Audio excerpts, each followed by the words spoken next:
In the early hours of March 8, 2014, 2039 people boarded Malaysia Airlines Flight 370 for what should have been a routine journey from Kuala Lumpur to Beijing. None of them would ever be seen again. What happened to MH370 has become more than just an aviation mystery. It's a wound in our collective understanding of what's possible in the modern age. How does a Boeing 777, tracked by satellites, monitored by radar, filled with phones and connected devices, simply vanish? Tonight, we delve deep into aviation's greatest unsolved mystery. We'll examine the evidence with the cold precision of investigators, explore the theories that attempt to explain the impossible, and never forget the human hearts that broke when MH370 disappeared into the darkness. Flight MH370 was scheduled as a routine red-eye service, a flight path Malaysia Airlines had operated countless times without incident. The aircraft assigned was a Boeing 777-200ER, registration 9MMRO, one of the safest and most sophisticated airliners ever built. With over 53,000 flight hours logged since its delivery in 2002, it was a mature but well-maintained member of the fleet. The passenger manifest read like a cross-section of our interconnected world. Among the 27 passengers were 53 Chinese citizens, many returning home after holidays or business trips. There were 38 Malaysians, including a group of artists returning from an exhibition. The remaining passengers represented 13 other nations, each with their own story, their own reason for being on that flight. Some passengers would later become focal points of investigation and speculation. 20 employees of Freescale Semiconductor, an American technology company, were returning from a conference in Kuala Lumpur. Their presence would fuel theories about industrial espionage, though investigators found no evidence of anything beyond a routine business trip. 2 Iranian men traveling on stolen passports initially raised alarms, but investigation revealed them to be asylum seekers trying to reach Europe.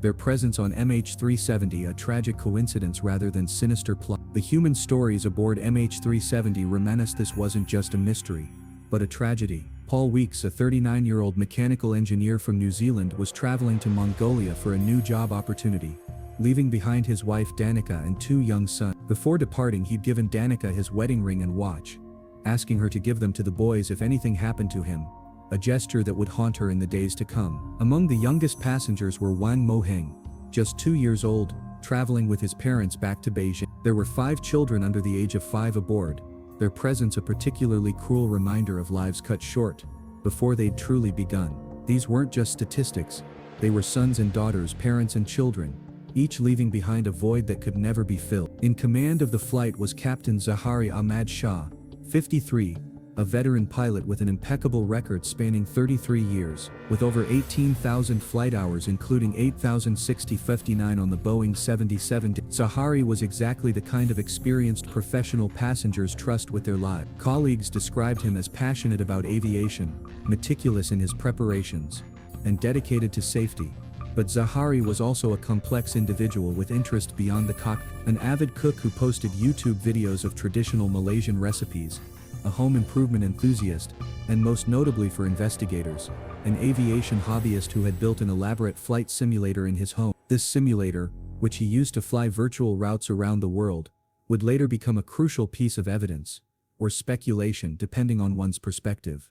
Serving as first officer was Fariq Abdul Hamid, 27, representing the next generation of Malaysian aviation. This flight held special significance for Fariq. It was his final training flight before being certified as a full first officer on the Boeing 7. Young, ambitious and recently engaged, Fariq seemed to have his whole life ahead of him. His family would later describe him as dedicated to his career, excited about his upcoming wedding, and showing no signs of distress or extremism. At 12:41 a.m. local time, MH370 pushed back from gate C1. The pushback and engine start proceeded normally, with ground crew reporting no anomaly. At 12:50 a.m., the aircraft received clearance to taxi to runway 30. The taxi route was routine, the communication with ground control unremarkable. Tower, good morning, Malaysian 370 is ready for departure, Captain Zahari radioed as they approached the runway. The tower controller responded with equal routine, Malaysian 370, 32 right, cleared for takeoff. Good night. At 1:01 a.m., MH370 rotated off runway 32R and climbed into the night sky. The takeoff was smooth, the initial climb normal. As the lights of Kuala Lumpur faded below, 2039 souls were embarking on a journey that would captivate and mystify the world for years to come. For the next 38 minutes, Everything proceeded exactly as it should. The aircraft climbed to its cruising altitude of 35,000 feet, following the established air route toward Vietnamese airspace. Routine position reports were made. The Aircraft Communications Addressing and Reporting System, ACARS, transmitted normal operational data. The transponder broadcast the aircraft's position, altitude and identity to air traffic control at 1:19 a.m. as MH370 approached the boundary between Malaysian and Vietnamese airspace. Kuala Lumpur Area Control Center prepared for the routine handoff. The controller radioed, Malaysian 370, contact Ho Chi Minh, 120.9er, good night. 6 seconds later at 1:19:30 a.m., came the response, good night Malaysian 370. These 7 words, spoken calmly and professionally, would be the last anyone would hear from Flight MH370. Whether spoken by Captain Zahari or First Officer Farik, remains a matter of debate. Voice analysis has proven inconclusive, but there was no distress in the voice, no coded message, no indication whatsoever that within minutes, MH370 would vanish from the sky. At 1:21:13 a.m., just 113 seconds after the last voice contact, something unprecedented occurred. MH370's transponder, the device that identifies the aircraft to air traffic control, stopped transmitting. On radar screens across the region, the labeled target that was Malaysia Airlines Flight 370 simply vanished, as if the aircraft had ceased to exist. The loss of transponder signal didn't immediately trigger alarms. Equipment failures happen. Pilots occasionally switch off transponders accidentally when changing codes. But as seconds stretched into minutes without any communication from the aircraft, concern began to mount. Controllers attempted to raise MH370 on emergency frequency. They asked other aircraft in the area to try contacting the flight. Every attempt was met with silence. What civilian radar couldn't see, military radar could. Malaysian military defense radar, designed to track all aircraft regardless of transponder status, detected an unidentified aircraft making a sharp turn near MH370's last known position. This aircraft, later confirmed through painstaking analysis to be MH370, wasn't suffering from catastrophic failure. It was maneuvering with purpose. The turn was remarkable for its precision. Instead of continuing northeast toward Beijing, the aircraft had executed a turn of approximately 170 degrees, heading back across the Malay Peninsula. This wasn't a gentle correction, or a standard emergency turn toward the nearest airport. This was a deliberate maneuver that required either manual control or sophisticated autopilot programming. The westward flight path revealed knowledge and planning. The aircraft flew along established airways, following waypoints with the accuracy of normal navigation. More tellingly, it flew along the border between Thai and Malaysian airspace, a route that would minimize scrutiny from either country's air traffic control. Someone with intimate knowledge of regional airspace structure was flying this aircraft. At approximately 1:30 a.m., the aircraft passed near Kota Baru on Malaysia's east coast. Fishermen in the area would later report seeing a large aircraft flying unusually low, its lights visible against the dark sky. Some reported it flew so low they could hear its engine. These eyewitness accounts, initially dismissed as unreliable, would later correlate precisely with military radar tracks. The aircraft crossed the peninsula in approximately 40 minutes, emerging over the Strait of Malacca near Penang. Here it made another turn, heading northwest up the strait. Military radar tracked it as it flew past Penang. Significantly, this was Captain Zahari's hometown, a detail that would fuel speculation about his involvement. At 2:15 a.m., the aircraft made yet another turn, heading west-northwest toward the Andaman Sea and the vast expanse of the Indian Ocean beyond. The last military radar contact came at 2:22 a.m., showing the aircraft at approximately 29,500 feet, traveling at around 500 knots, heading into one of the most remote regions on Earth. But even as MH370 vanished from all radar, it wasn't entirely disconnected from the electronic world. The aircraft's satellite data unit, SDU, part of its satellite communication system, had gone offline at the same time as the transponder. But at 2:25 a.m., 3 minutes after disappearing from military radar, it suddenly came back online. This reboot of the SDU was highly significant. Such a restart could only occur if power to the system had been interrupted and then restored. This could happen through electrical failure, but the selective nature of the system failures suggested deliberate action. Someone had likely isolated the electrical bus powering the SDU, then restored it, actions that required specific knowledge of the 70s. Once back online, the SDU began its automatic communication with Inmarsat's satellite network. Every hour, the satellite would send a query, essentially asking, "Are you there?" And the SDU would respond with a brief acknowledgement. These handshakes contained no navigation data, no information about the aircraft's location or status. They were never designed for tracking, but they would prove to be the only clues to MH370's fate after it vanished from radar. 7 handshakes were recorded. Handshakes, 7:41 a.m., 5th hourly handshake at 7:41 a.m., 2nd hourly handshake at 7:04. Based on the aircraft's fuel load and consumption rates, investigators would later determine this corresponded with fuel exhaustion. The aircraft had flown until it could fly no more. Back in Kuala Lumpur and Ho Chi Minh City, confusion was turning to crisis. Vietnamese controllers, expecting MH370 to enter their airspace, queried their Malaysian counterparts when the aircraft failed to appear. The responses were confused and contradictory. Precious time was lost as controllers assumed the aircraft must be someone else's problem, that surely it would reappear on someone's radar.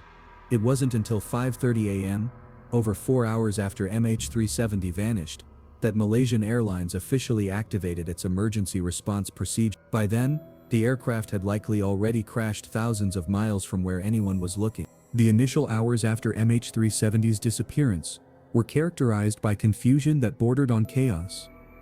As dawn broke on March 8, 2014, search and rescue teams were mobilizing. But they were looking in entirely the wrong place. Based on the aircraft's filed flight plan, ships and aircraft began searching the South China Sea between Malaysia and Vietnam, unaware that MH370 had turned west hours earlier. The delay in sharing crucial information would become one of the most criticized aspects of the response. Malaysian military authorities knew their radar had tracked an unidentified aircraft crossing back over the peninsula, but this information wasn't immediately shared with civilian search coordinators. Whether due to interagency communication failures, security concerns, or simple confusion, days would pass before searchers understood they were looking in the wrong ocean. As the search expanded, it became a model of both international cooperation and coordination failure. 26 countries would eventually contribute assets, ships, aircraft, satellites, and expertise. China, with 1,503 citizens aboard, threw massive resources into the effort. The United States deployed sophisticated surveillance aircraft and naval vessels. Singapore, Vietnam, Thailand, Indonesia, and others sent whatever assets they could spare. But the multiplication of resources also multiplied confusion. Each country had its own chain of command, its own protocols, its own areas of interest. Language barriers complicated communication. Political sensitivities, particularly regarding military radar data that might reveal defense capabilities, hampered information sharing. The result was often duplicated effort in some areas while others went unsearched. The human drama played out parallel to the technical search. Families gathered at airports in Beijing and Kuala Lumpur, initially expecting nothing more than a delayed arrival. As hours turned to days, hope transformed into desperation, then anger. The absence of information was torture. Malaysian authorities' press conferences became exercises in obfuscation, raising more questions than they answered. On March 15, a week after the disappearance, Malaysian Prime Minister Najib Razak made an announcement that fundamentally changed the search. Based on new analysis of satellite data, authorities had determined that MH370 had flown for hours after disappearing from radar. The aircraft's communication systems had been deliberately disabled. The flight's deviation was consistent with deliberate action by someone on the plane. This revelation had staggering implications. The search area was no longer a relatively confined region along the intended flight path. Instead, the aircraft could have flown anywhere within a 7-hour range, an area covering millions of square miles from Central Asia to the southern Indian Ocean. The satellite data indicated 2 possible corridors, a northern arc stretching into Asia and a southern arc extending into the remote Indian Ocean. The northern corridor seemed implausible.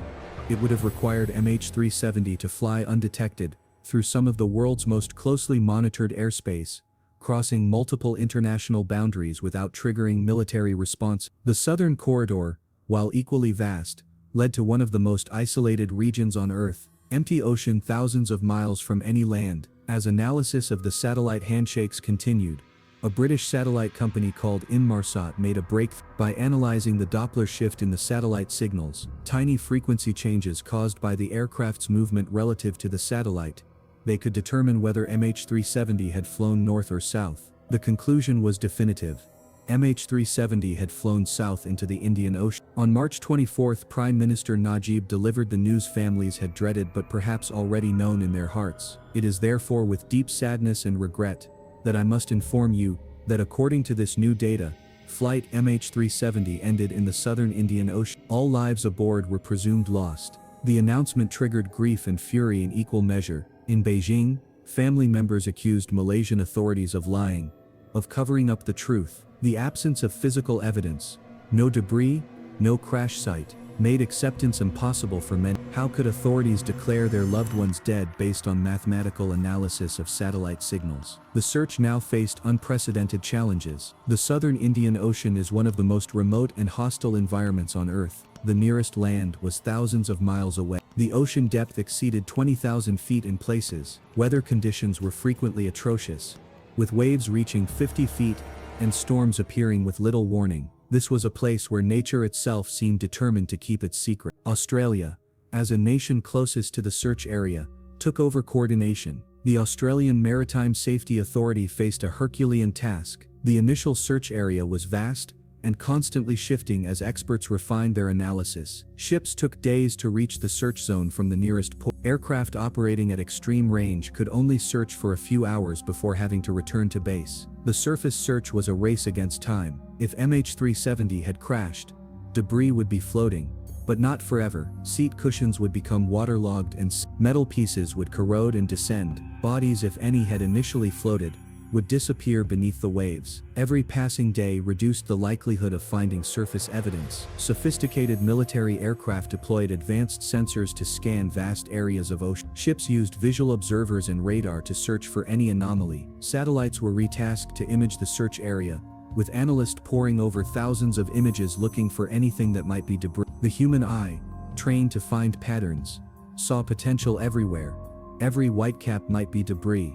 Every shadow might be significant. The false alarms were heartbreaking. Oil slicks that turned out to be ship discharge. Debris fields that were fishing gear or garbage. Satellite images showing possible aircraft debris that proved to be waves or clouds. Each false lead meant resources diverted, hope raised then crushed, time lost that could never be recovered.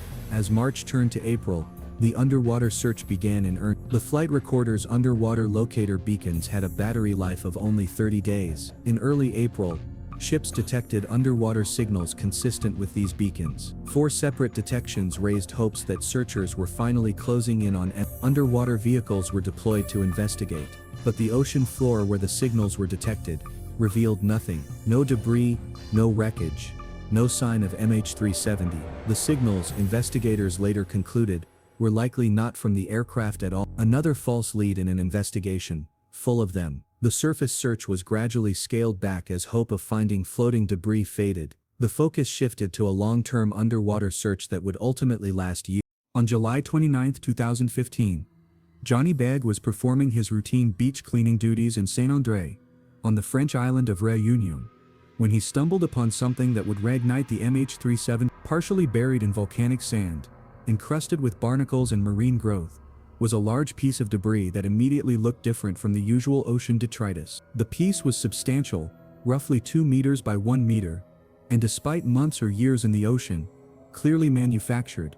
Begg's supervisor called authorities, setting in motion a chain of events that would provide the first physical evidence of MH. Aviation experts quickly identified the debris as a flaperon, a control surface from an aircraft wing. More specifically, it appeared to be from a Boeing 7. The discovery location was significant. Réunion sits in the western Indian Ocean, approximately 2,300 miles from the underwater search area. Ocean current modeling had long suggested that debris from a crash in the southern Indian Ocean could eventually wash ashore in this region, carried by the powerful currents that circle the ocean basin. But until now, despite intensive searching of coastlines, not a single piece had been found. French authorities, treating the discovery with appropriate gravity, secured the flaperon and transported it to Toulouse for analysis by the Bureau of Inquiry and Analysis for Civil Aviation Safety, BNDFT.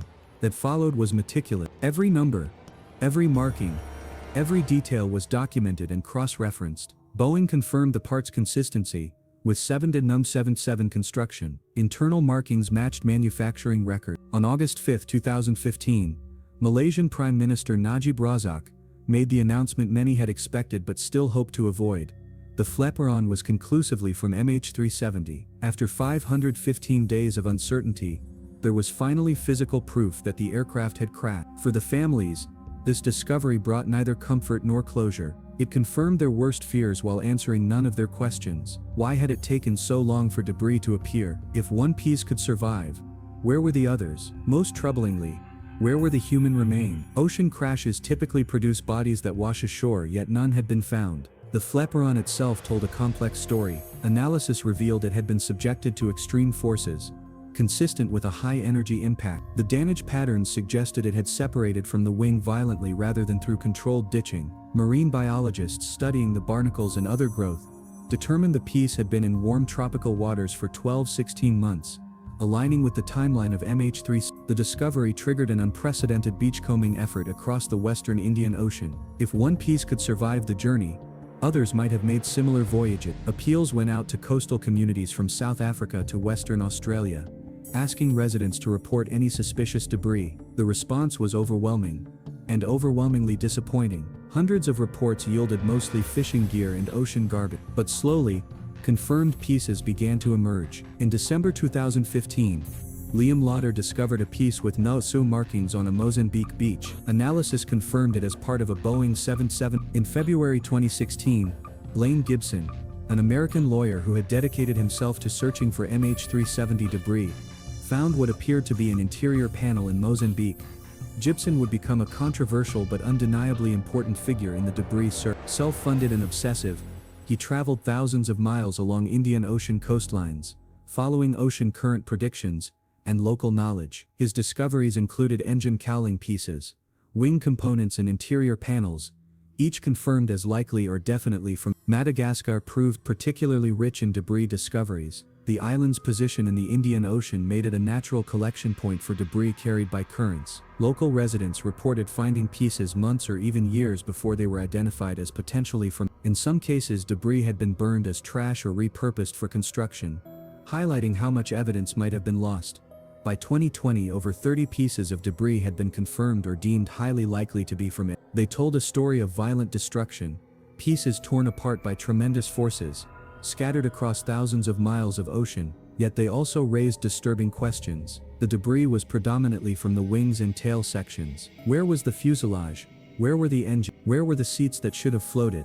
Most mysteriously, no personal effects were ever found. No luggage, no clothing, no documents. In previous ocean crashes, such items typically wash ashore. Their complete absence from MH370 suggested either unique circumstances in how the aircraft broke apart, or that such items had washed ashore but gone unrecognized and unreported. The debris discoveries did provide valuable data for drift modeling. By working backward from where pieces were found, oceanographers could refine their estimates of where MH370. These models consistently pointed to an area along the 7th arc, the line representing possible locations during the final satellite handshake.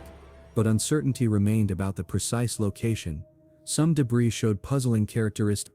Fire damage on some pieces raised questions about whether there had been an in-flight fire. However, investigators noted that such damage could also result from post-crash factors, or even from debris being burned on beaches before discovery. Without the context of surrounding wreckage, individual pieces could only tell part of the story. In the absence of definitive evidence, theories about MH370's fate have proliferated, each attempting to explain the inexplicable. These range from methodical analysis by aviation professionals to wild speculation that borders on fantasy. Understanding these theories, their evidence, their advocates, and their weaknesses, reveals as much about human psychology as it does about the fate of the missing aircraft. The pilot suicide theory remains the most widely accepted explanation among investigators, though it was notably absent from official reports. This theory posits that Captain Zahiri, facing personal and political turmoil, deliberately crashed the aircraft in a carefully planned murder-suicide. The evidence, while circumstantial, forms a compelling pattern. Central to this theory is data recovered from Zahiri's home flight simulator, FBI analysis revealed he had flown a route remarkably similar to MH370's presumed path, ending with fuel exhaustion over the remote southern Indian Ocean. This wasn't one of thousands of random flights. It was specifically a route into nowhere, deleted but recoverable from the simulator's memory. The timing adds another layer. Hours before the flight, Malaysian courts had reinstated sodomy charges against opposition leader Anwar Ibrahim, whom Zahiri supported. Friends described the captain as increasingly isolated. His marriage trouble, the precise flying after the turnback, the systematic disabling of communication systems, the flight path avoiding radar detection, all suggested someone with intimate aviation knowledge executing a deliberate plan. Yet the theory has significant gaps. No suicide note was found. Zahiri's family vehemently denied he showed suicidal tendencies. His financial affairs were normal.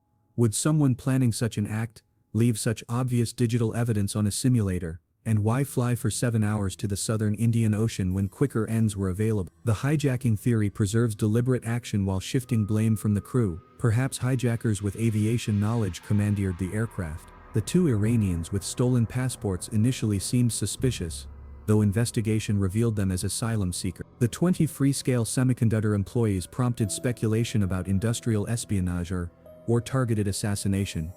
But traditional hijacking makes little sense here. Hijackers want attention, demands, leverage. The sophisticated disabling of communications and the flight to nowhere serves no hijacking purpose. No group claimed responsibility. No demands were made. The theory requires increasingly elaborate explanations for the observed fact. Mechanical failure theories attempt to explain the tragedy without malice. Perhaps a cockpit window failed, causing rapid decompression. Maybe an electrical fire disabled communications but left the aircraft flyable. The lithium batteries in the cargo hold could have caught fire. Cascading system failures might have created an unprecedented emergency. The most detailed mechanical scenario involves an electronics bay fire. Such a fire could disable communication systems while leaving basic flight controls operational. The pilot's first instinct would be to turn toward the nearest airport, explaining the initial turnback. Smoke incapacitation could explain the subsequent flight on autopilot until fuel exhaustion, but mechanical theories struggle with specific. How did a compromised aircraft navigate so precisely? Why multiple course changes? How did the satellite unit reboot if systems were failing? The theory requires a precise sequence of failures that strains credibility while still failing to explain key evidence. Military action theories suggest MH370 was shot down, accidentally or deliberately, followed by an extensive cover-up. The aircraft's path took it through sensitive airspace during a time of regional tensions. Several nations had the capability to intercept it. The lack of debris could theoretically be explained by a cleanup operation. Historical precedents exist. Korean Air Re-07, Iran Air 655, but the practical challenges of such a cover-up are immense. It would involve hundreds of people across multiple nations. Satellite imagery showed no evidence of naval operations in the area. No credible whistleblower has emerged despite the passage of years and changes in government. At the extremes lie supernatural explanations, alien abduction, time warps, dimensional port. While easy to dismiss, these theories reflect genuine human difficulty accepting uncertainty. When rational explanations fail to satisfy, some minds leap to the irrational. The complete disappearance of a modern airliner seems to demand an equally extraordinary explanation. Each theory reflects different human needs. Those favoring pilot suicide often have aviation backgrounds. Understanding how vulnerable aircraft are to those who fly them, hijacking theories appeal to those who see external threats everywhere. Mechanical failure preserves faith in human nature while questioning technology. Military theories confirm suspicions about government secrecy. Supernatural theories provide comfort that some mysteries remain beyond understanding. What unites all theories is their reliance on absence rather than evidence. Without the flight recorders, without witnesses, without wreckage to examine, speculation fills the void. Every piece of evidence can support multiple theories interpreted differently through different lenses. The proliferation of theories has created its own ecosystem. Online forums dedicate thousands of hours to analyzing minutiae. Independent investigators spend fortunes chasing leads. Documentary makers find eager audiences for each new revelation. MH370 has become a modern Rorschach test, revealing the observer's worldview as much as objective truth. Behind every investigation report, every search grid coordinate, every theory and speculation, stand 209 individual human tragedies. The passengers and crew of MH370 were not statistics or mystery elements. They were beloved family members whose absence created wounds that time cannot heal. The Chinese families bore the heaviest numerical burden, with 53 of their loved ones aboard. In Chinese culture, the absence of a body carries profound spiritual significance. Without remains to bury, without proper funeral rites, many believe the deceased cannot rest peacefully. The families found themselves trapped, not just in grief, but in a spiritual limbo that compounded their suffering. Li Jie's story exemplifies this unique agony. Her husband Win Wancheng was returning from a business trip, excited about their plans to start a family. When news of the disappearance broke, Li was 5 weeks pregnant. She gave birth to a son her husband would never meet. "Every day I show him pictures of his father," she said in a 2019 interview. "But how do I explain why daddy never came home? How do I explain that we don't even know where he is?" The Malaysian families faced their own distinct challenges. Beyond grief, they dealt with shame and anger over their government's handling of the crisis. The contradictory information, the delays in sharing crucial data, the bureaucratic incompetence, all added institutional injury to personal loss. Among the crew families, the speculation was particularly cruel. While passengers' families could view their loved ones as innocent victims, crew families had to endure theories that implicated their family members in the tragedy. Go Sok Lei, the chief stewardess with 25 years of experience, left behind 2 teenage children who had to hear their mother discussed as a potential conspirator rather than the dedicated professional she was. Captain Zahari's family endured the worst treatment. As pilot suicide theories gained traction, they faced not just loss but accusation. His wife and children retreated from public view, unable to grieve privately while their husband and father was dissected in the media. Friends who defended Zahari's character were dismissed as naive or complicit. The family home, with its flight simulator that became a key piece of evidence, was besieged by media and investigators. First Officer Farouk's fiancée faced her own unique torture. They had been planning their wedding, building dreams of a future together. At 27, Farouk had seemed to have everything ahead of him. She later spoke about the cruelty of ambiguous loss. "If he died in an accident, I could accept that. If someone killed him, I could at least direct my anger. But this nothing, this void, how do you process?" The financial impact on families was devastating. Many spent life savings traveling to Malaysia, Australia, or wherever the search was centered, desperate to be close to any developments. Insurance claims were delayed by the absence of death certificate. Homes were lost when primary breadwinners disappeared. Children's education was disrupted. The bureaucratic nightmare of having a family member who was neither officially alive nor dead created endless complications. Some families found purpose in advocacy. Grace Nathan, whose mother Ann Daisy was aboard, became a prominent voice for aviation safety reform. "If we can prevent one family from experiencing what we have, then maybe there's meaning in this meaninglessness." These advocates pushed for real-time tracking, better emergency procedures and more transparent investigations. Others retreated into private grief, finding the constant media attention and conspiracy theories unbearable. They wanted to remember their loved ones as they were, not as subjects of endless speculation. For some, each new theory or claimed breakthrough reopened wounds that might otherwise begin to heal. The passage of time brought its own challenge. As years passed without resolution, the world's attention moved on to other tragedies, other mysteries. But for the families, time stood still. Birthdays passed uncelebrated. Empty chairs at holiday dinners became permanent fixtures. Children grew up with questions no one could answer. The psychological impact was profound. Therapists identified a specific form of trauma in MH370 families: ambiguous loss disorder. Without bodies to bury, without a crash site to visit, without understanding of what happened, normal grieving processes were disrupted. Some clung to impossible hopes of survival, others wished for confirmation of death just to end the uncertainty. Support groups became lifelines, connecting families across cultural and language barriers. A mother in Beijing found comfort talking to a father in Kuala Lumpur. Shared grief transcended national boundaries. Yet even within these groups, different approaches to loss created tensions. Some wanted to keep searching at any cost. Others needed to find ways to move forward.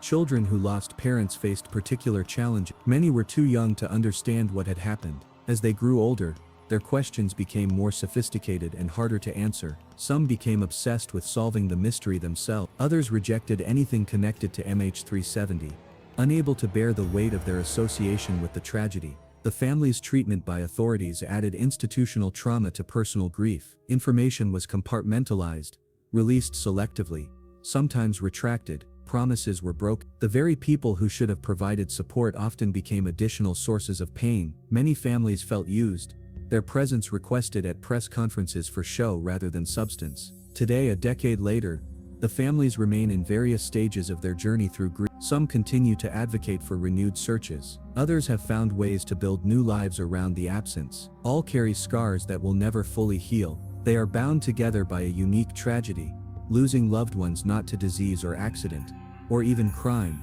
but to mystery itself. Their stories remind us that MH370 is not ultimately about aviation mysteries, or conspiracy theories or search technologies. It's about 23 to 9 people who kissed their families goodbye and never came home. It's about children growing up without parents, parents growing old without children, spouses learning to live with half their heart missing. Until we remember this human dimension, we haven't truly understood the tragedy of Malaysia Airlines Flight. On July 30, 2018, Malaysian investigators released their final report on the disappearance of 4 years of investigation, 19 international team members, millions of dollars spent, countless hours of analysis, all culminating in a 495-page document that reached a conclusion as unsatisfying as the mystery itself. They could not determine what had happened. The report was comprehensive in its examination of evidence. Every system on the aircraft had been analyzed. Maintenance records, stretching back years, showed no mechanical issues that could explain the disappearance. The aircraft had been properly serviced, its airworthiness certificates current, its history unremarkable. The backgrounds of all 27 passengers and 12 crew members had been scrutinized. Financial records, phone records, social media, personal histories, all examined for any hint of motive or capability. The investigation found no evidence of hijacking preparations, no connections to terrorist organizations, no passengers with the technical knowledge to commandeer a Boeing. Yet for all its thoroughness, the report's central finding was an admission of failure. The team is unable to determine the real cause for the disappearance of MH3. The words seemed to echo in the silence that followed, a formal acknowledgement that one of aviation's most intensive investigations had failed to solve its most basic question. The report did eliminate several possibilities. There was no evidence of mechanical failure that could explain the aircraft's behavior. The pattern of system failures, the sequential loss of transponder ACARs and temporary loss of satellite communication, suggested deliberate action rather than cascading technical failure. The precise navigation after the turnback indicated the aircraft was under conscious control, not suffering from emergency. The pilot investigation section proved most controversial. The report acknowledged Captain Zahari's flight simulator data, showing a route into the southern Indian Ocean, but concluded there was no evidence to suggest any recent behavioral changes in the captain. This dismissal of seemingly significant evidence frustrated many observers who saw the simulator route as too coincidental to ignore. Financial investigations revealed nothing unusual. Neither pilot had purchased additional insurance or made unusual financial arrangements. Their bank accounts showed normal patterns. Their debts were manageable. If either had been planning something drastic, they had left no financial footprint. The report detailed the failures that hampered the initial response. The confusion between air traffic control center, the 4-hour delay in initiating search operations, the failure to immediately share military radar data. Each failure represented lost time when survivors might theoretically have been rescued. Though investigators acknowledged the aircraft's final location made survival virtually impossible regardless, air traffic control procedures came under particular scrutiny. The informal handoff between Malaysian and Vietnamese airspace had contributed to the delay in recognizing MH370 was missing. The report recommended stricter protocols, mandatory position reporting, and immediate alerts when aircraft failed to make expected contact. These were lessons learned too late for MH370's 23 souls. The cargo investigation addressed persistent theories about the 87 pounds of lithium-ion batteries aboard. Testing of similar batteries showed they had been properly packaged according to regulation. X-ray analysis revealed no inherent dangers. The report concluded cargo was unlikely to have caused the disappearance, though some critics noted this conclusion relied on assumptions about proper handling that couldn't be verified. Perhaps most frustratingly, the report failed to assign any blame or determine any cause. In aviation investigations, this is almost unprecedented. Usually there's evidence pointing to pilot error, mechanical failure, weather, or some combination. But MH370 left investigators with precision flying suggesting deliberate action, yet no clear motive or perpetrator. For the families, the report was a devastating blow. They had waited 4 years for answers, enduring repeated delays and promises that the investigation would provide closure. Instead, they received nearly 500 pages that essentially said "we don't know." The technical language and bureaucratic conclusions felt like salt in still open wounds. The report's release sparked immediate criticism. Independent investigators pointed to areas glossed over or inadequately examined. Why hadn't the pilot's mental state been more thoroughly investigated? How could the flight simulator data be so easily were political considerations? Malaysia's reluctance to blame its national airline or pilots, influencing the conclusions. International aviation organizations accepted the report while acknowledging its limitations. It became a case study in the limits of investigation, when crucial evidence is missing. Without the flight recorders, without wreckage to examine, without witnesses, even the most thorough investigation could only speculate. The safety recommendations offered some value. Real-time aircraft tracking would become mandatory. Flight recorders would need longer battery life and better underwater detection capabilities. Some suggested deployable recorders that would separate from an aircraft in crisis. These changes might prevent future disappearances, but they felt hollow to families seeking answers about the past. As the press conference ended and officials filed out, family members were left holding a report that raised more questions than it answered. How could the most tracked transport mode in human history lose an aircraft? How could hundreds of investigators with unlimited resources fail to determine what happened? How could they be asked to accept "we don't know" as a final answer? The official investigation was over, but for many the search for truth had just begun. Independent researchers continued analyzing data. Journalists pursued leads authorities had abandoned. The mystery of MH370 had officially entered the realm of the unsolved, joining Amelia Earhart and other aviation enigmas that might never be explained. Even as governments declared the search over, the quest to find MH370 never truly ended. The ocean might be vast, but human determination can be equally boundless. Where official efforts ceased, private enterprise, independent researchers, and tireless families continued the search for answers. Ocean Infinity, a marine robotics company, approached the Malaysian government with an audacious proposal.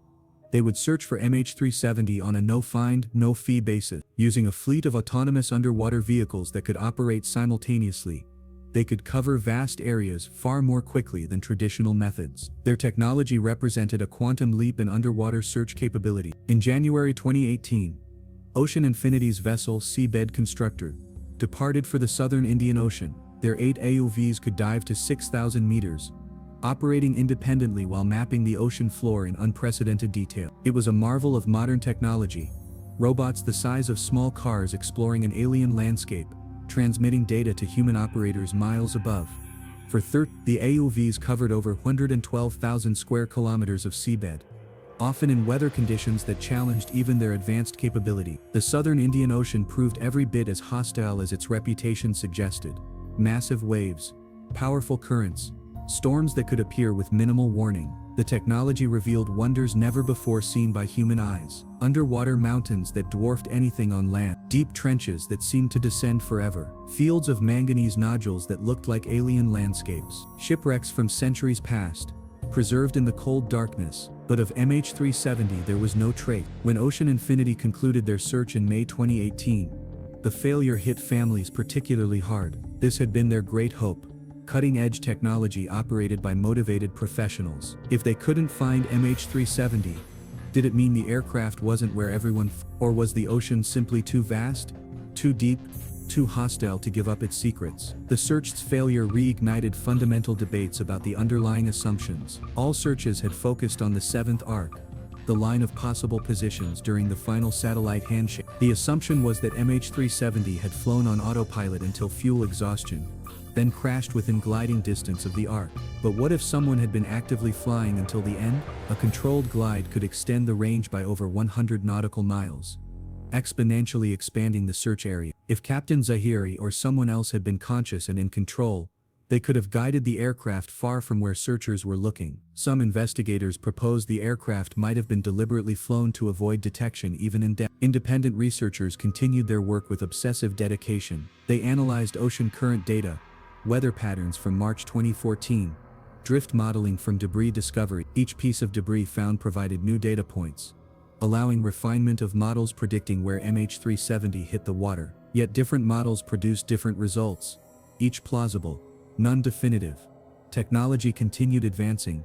offering new possibilities. Satellite imagery analysis, using artificial intelligence, could potentially spot debris fields missed by human observers. Improved underwater drones could search deeper, stay down longer, cover more area. New sonar technologies could penetrate sediment that might have buried wreckage over the years. Private groups proposed various initiatives. Some suggested crowdfunding to finance new searches. Others approached tech billionaires about funding searches as philanthropic endeavor. The cost was significant, tens of millions for even a limited search, but the cause resonated with many who couldn't accept that MH370 would remain lost forever. The Chinese government faced continued pressure from families of the 15th. Petitions, protests, and appeals for government action continued years after the disappearance. The political sensitivity of the issue, touching on Malaysia-China relations, questions about the initial response, and the government's responsibility to its citizens, complicated any decision to fund new search. Meanwhile, debris continued to wash ashore,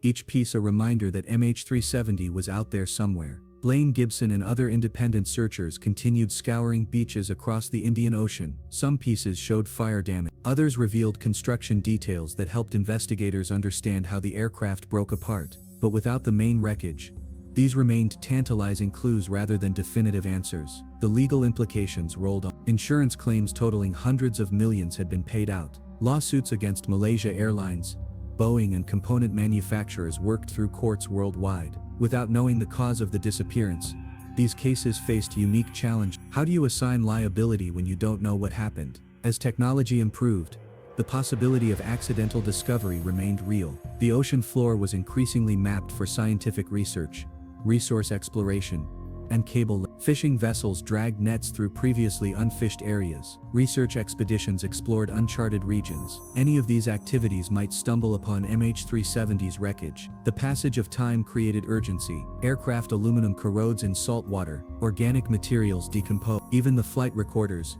designed to withstand extreme conditions, have limits. Each year that passed reduced the likelihood of recovering readable data even if the wreckage was found. The clock was ticking on evidence that might explain what happened. Yet hope persists. Air France 47 was found 2 years after crashing. Ships lost for decades or even centuries were discovered by improving technology. The ocean was vast but finite. History suggested that eventually, inevitably, MH370 would be. The questions were when, by whom, and whether any answers would remain. As we entered the 2020s, the search for MH370 evolved from active hunting to watchful waiting, punctuated by technological advances and persistent advocacy from those who refuse to give up.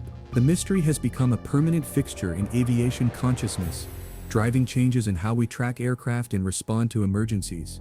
New technologies emerged with promising applications. Artificial intelligence systems trained on satellite imagery could analyze vast ocean areas for anomalies human eyes might miss. Machine learning algorithms grew sophisticated enough to predict debris drift patterns with unprecedented accuracy. Quantum sensing technologies promised the ability to detect large metal objects at previously impossible depths. In 2022, a British aerospace engineer named Richard Godfrey proposed a revolutionary approach using weak signal propagation reporter WSPR data, a global network of amateur radio signals. Godfrey claimed these signals, bouncing off aircraft, had created a breadcrumb trail of MH370's flight path. His analysis suggested a crash site at 33 Duff 95D, outside previously searched areas. While some experts remained skeptical, others saw it as the breakthrough needed to restart searches. Ocean research continued to accidentally map areas where MH370 might rest. Climate change studies required detailed ocean floor surveys. Deep-sea mining exploration created precise maps of previously uncharted regions. Telecommunications companies laying undersea cables inadvertently searched vast corridors of seabed. Each project held the possibility of accidental discovery. The families never stopped advocating. Voice 370, the support group for families, continued pressuring governments and organizations for renewed searches. They held annual remembrances, ensuring the world didn't forget. Some families funded their own investigations, hiring experts to analyze data authorities had dismissed. Their determination remained undiminished by the passage of years. Malaysia Airlines, rebranded and restructured after the twin disasters of MH370 and MH117, implemented industry-leading tracking systems. Their aircraft now transmit position data every minute. Emergency procedures were overhauled. Pilot mental health screening was enhanced. The airline that lost 2039 people to mystery was determined it would never happen again. The aviation industry broadly adopted lessons from the International Civil Aviation Organization mandated aircraft position reporting at least every 15 minutes by 20. Airlines began implementing real-time tracking voluntarily, going beyond requirement. Black box technology evolved, with deployable recorders and extended battery life becoming standard on new aircraft. Legal proceedings continued their slow march through court. In 2023, a French court began examining charges against Malaysia Airlines for manslaughter, prompted by families of French victims. Without bodies or wreckage, prosecutors faced unique challenges proving their case. The proceedings became as much about forcing disclosure of withheld information as achieving justice. Conspiracy theories evolved with technology. Deepfake videos purported to show MH370 landing at secret locations. Cryptocurrency schemes promised to fund searches in exchange for digital tokens. Social media influencers gained followers by promoting increasingly exotic theories. The line between legitimate investigation and exploitation blurred. In professional aviation circles, MH370 became a case study in crisis management, investigation limitations, and the need for systemic reform. Flight schools taught it as an example of how modern systems could fail. Air traffic controllers studied the communication breakdown. Investigators analyzed what went wrong and how to prevent repetition. Scientific understanding of the southern Indian Ocean improved dramatically due to MH370 searches. Ocean current models became more sophisticated. Seabed mapping revealed previously unknown features. Marine biologists discovered new deep-sea ecosystems. The tragedy inadvertently advanced oceanographic knowledge, though this provided little comfort to grieving families. By 2024, debris discoveries had slowed but not stopped. Each piece underwent the same meticulous analysis, adding incrementally to understanding of the crash dynamic. Barnacle growth patterns, metal stress analysis, damage assessment, all contributed to an ever more detailed picture of MH370's final moments, even as the cause remained elusive. Government positions softened with time and political change. Malaysian officials, once defensive about their handling of the crisis, became more open to renewed searches if credible new evidence emerged. Australian authorities indicated willingness to coordinate future efforts. Chinese officials continued facing pressure from families, but remained uncommitted to funding new searches. Private sector interest persisted. Technology companies saw MH370 as a proving ground for new search technologies. Documentary producers found audiences eager for new perspectives. Authors published books proposing new theories or investigating old ones more deeply. The mystery had become an industry unto itself. As the 10th anniversary approached in 2024, planning began for major commemorations. Families organized events in Kuala Lumpur, Beijing, and documentaries were commissioned. News outlets prepared retrospectives. The anniversary would serve as both remembrance and reminder, honoring those lost while highlighting that they remained unfound. The question hanging over all these developments was whether they would lead to action. Would new technology justify renewed searches? Would political pressure finally motivate government funding? Would private enterprise step forward again, or would MH370 remain forever in limbo, its location known only to the ocean that claimed it? What remained constant was the determination of those who refused to accept MH370 as permanently lost. Whether motivated by love, professional pride, or simple human curiosity, they continued working toward the day when the mystery would finally be solved. Technology advanced, understanding improved, determination endured. Somewhere in the vast Indian Ocean, answers wait. As we reach the end of our journey through the mystery of Malaysia Airlines Flight 370, we find ourselves confronting the same questions that emerged in those first confusing hours on March 8, 2014. What happened to the 239 people aboard that Boeing 77? Why did it deviate from its path? Where does it rest today? Despite the most extensive search in aviation history, despite the best minds in investigation, despite the march of technology, these fundamental questions remain unanswered. We've examined the facts with clinical precision. We know the timeline down to the second. We can track the aircraft's path through military radar and satellite handshakes. We've recovered debris that confirms MH370 crashed somewhere in the vast Indian Ocean. Yet for all our knowledge, for all our technology, for all our determination, the essential truth remains hidden beneath miles of dark water. The human cost of this mystery cannot be measured in search expenses or investigation hours. It's counted in birthdays celebrated with empty chairs, in children who ask why daddy never came home, in parents who grow old wondering what happened to their children. The 239 people aboard MH370 were not abstract victims, but beloved family members whose absence tears at hearts every single day. The theories we've explored, from the methodical to the fantastical, reveal our deep human need to impose meaning on chaos. Whether we favor pilot action, mechanical failure, or more exotic explanations, we're trying to make sense of the senseless. Each theory reflects our worldview, our fears, our understanding of human nature, yet none can claim the certainty that only evidence can provide. What lessons can we draw from this modern mystery? First, the sobering recognition that despite our connected world, despite our surveillance systems, despite our confidence in technology, a Boeing 777s with 2039 people can simply vanish. We are not as in control as we believe. The ocean remains vast, nature remains powerful, and human actions remain sometimes inexplicable. Second, the importance of never forgetting the human element. Aviation safety improves through learning from tragedy, but we must remember that each improvement is written in law. The real-time tracking mandated after MH370, the enhanced emergency procedures, the better black boxes, all represent attempts to ensure 2039 people did not die without purpose. Third, the power of human determination in the face of mystery. The families who refuse to give up, the investigators who continue analyzing data, the searchers who comb beaches for debris, all demonstrate that while we may not always find answers, the search itself honors those we've lost. Their persistence ensures MH370 will never become just another unsolved case file. As technology advances, as our understanding of ocean currents improves, as new search methods develop, the possibility of finding MH370 remains real. History shows that the ocean eventually yields its secrets. Ships lost for centuries are found, aircraft missing for decades are discovered. Time and technology are on the side of discovery, but perhaps the greatest legacy of MH370 is how it has changed aviation forever. No commercial aircraft will ever again be able to vanish as MH. The holes in our tracking systems have been filled, the weaknesses in our response procedures have been addressed. The 2039 people aboard MH370 have made the skies safer for millions who fly after them. To the families still waiting for answers, we offer not false hope, but recognition. Your loved ones are not forgotten. Your pain is acknowledged. Your determination inspires. Whether MH370 is found tomorrow or in decades hence, whether by organized search or accidental discovery, the world will not forget the 2039 souls who boarded a routine flight and vanished into mystery. What do you think happened to Malaysia Airlines Flight 370? After examining the evidence, exploring the theories, understanding the human cost, where do you stand? Was this deliberate human action that we may never understand, a mechanical failure that cascaded into catastrophe, something our current understanding cannot explain?